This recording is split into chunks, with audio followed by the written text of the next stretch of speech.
Gate ready to hang out with me in Goa. जैसे कि आप जानते हैं ये गोवा में हमारा पहला दिन है और हम जैसे ही बाहर निकलते हैं तो हमें दिखता है ये प्यारा सा टेंपल। गोवा के टेंपल्स इतने वेल मेंटेन्ड होते हैं जो मुझे बहुत अट्रैक्ट करते हैं। एंड देन हम पहुंच जाते हैं गोवा लोकल्स में, जहाँ हम हमारे रूम पे जाके फ्रेशन अप होकर के थोड़ा बहुत नाश्ता लेके एंड हम निकल जाते हैं हमारे पहले लोकेशन के लिए, जो कि आरवेलियम वाटरफॉल, जो कि नॉर्थ गोवा में सिचुएटेड है सैंक्वेलियम में। एंड हम बारिश में रास्तों का मज़ा लेते हुए पहुंच जाते हैं हमारे स्पॉट पे। और थोड़ी दूर चलते चलते चलते फिर दिखता है ये जॉ ड्रॉपिंग वाटरफॉल। यार ये तो ऐसे फील होता है जैसे हम स्वर्ग में आ गए हो। अब मैं कुछ नहीं बोल, आप खुद ही देखो। मेरा तो इसमें डुबकी लगाने का मन हो रहा है, बट हैवी रेनफॉल की वजह से नॉट अलाउड है। सो हमने दूर से ही एंजॉय कर लिया। और किस किस ने रेनबो देखा और जिसने नहीं देखा वो स्लो रिवर्स में वापस जाके देख। यार मेरा तो यहाँ से जाने का बिल्कुल भी मन नहीं है, बस मुझे यहाँ छोड़ दो। ये व्यू देख के मैं मेरी खुशी बता ही नहीं सकती, बट जाना तो पड़ेगा क्योंकि क्रोकोडाइल के विजिटिंग का टाइम हो रहा है। जस्ट जोकिंग, ये क्रोकोडाइल नहीं, हमारे विजिटिंग का टाइम है। फिर हम वहाँ से निकल जाते हैं। फिर रास्ते में हमें भूख लगती है तो हम ये कैफ़े में आते हैं जहाँ का एम्बियंस बहुत प्यारा होता है। और यहाँ पे एक वेटर भैया हमारे फ्रेंड भी बन जाते हैं जो कि यूपी से बिलोंग करते हैं। एंड देखो ये गाइस, ये सत्तू का कचौरी है जो हमारे यूपी में बहुत फेमस है, और ये खाजा जो हमारी यूपी की शादी में बहुत फेमस है, और काला जामुन। हमने थोड़ा बहुत सब कुछ टेस्ट किया और फिर हमने यूपी वाले वेटर भैया से बहुत सारे गपशप किए। एंड उसके बाद हमने चाय पिया। यार बारिश में भीगने के बाद चाय पीने से जो सुकून मिलते हैं ना, मुझे लाइफ टाइम चाहिए।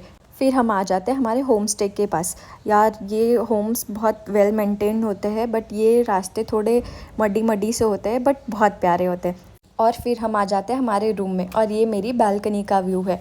फिर हम थोड़ा बहुत रेस्ट करके फिर हम निकल जाते हैं शाम को सनसेट का व्यू एंजॉय करने के लिए। फिर हमने रास्ते में देखा कि ये मैडम जी वो कहावत को सीरियसली ले करके चली गई हैं पानी में।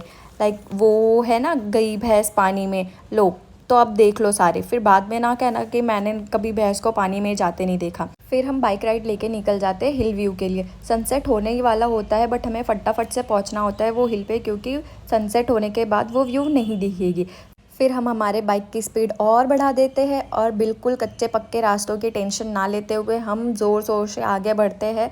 एंड देन उसके बाद वहाँ पहुँचने के बाद पता चलता है कि हमें 5 to 10 minutes by walk track करना पड़ेगा। देन हम ट्रैक करके ये बहुत सुंदर से व्यू पॉइंट पे पहुंचते हैं जहाँ से पूरा गोवा बहुत अच्छा दिखता है।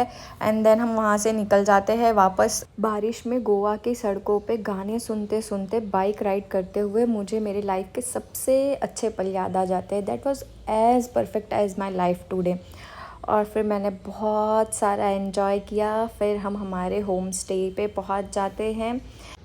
मुझे नींद नहीं आ रही थी तो मैंने सोचा कि आपको होम टूर करा दूँ। तो ये रहा फर्स्ट रूम, एंड देन उसके बगल में सेकंड, एंड उसके बगल में ये छोटा सा टेंपल जिसमें हमारे कान्हा जी मेरी राधा रानी के साथ विराजमान है। चलो सब लोग जय श्री कृष्णा बोलो। एंड देन ये रहा थर्ड रूम, और ये इसके बाजू में फोर्थ रूम जो कि मेरा है। अभी आपको पता लग जाएगा कि ये रूम मैंने क्यों चूज़ किया है।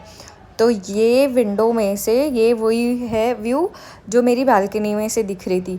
ये राइस की खेती की हुई है जिसमें थोड़े बहुत फिशेस, मेंढक भी है। और ये रहा मेरा वार्डरोब। चलो मैं आपको मेरा वार्डरोब दिखाती हूँ। उप्स, सॉरी, ये तो वॉशरूम खुल गया। Just ignore it guys. और यही रीज़न है जिसकी वजह से मैंने ये रूम चूज़ किया है, जिसमें सरप्राइजिंगली वार्डरोब के पीछे वॉशरूम है। So hello guys, I don't see mirror always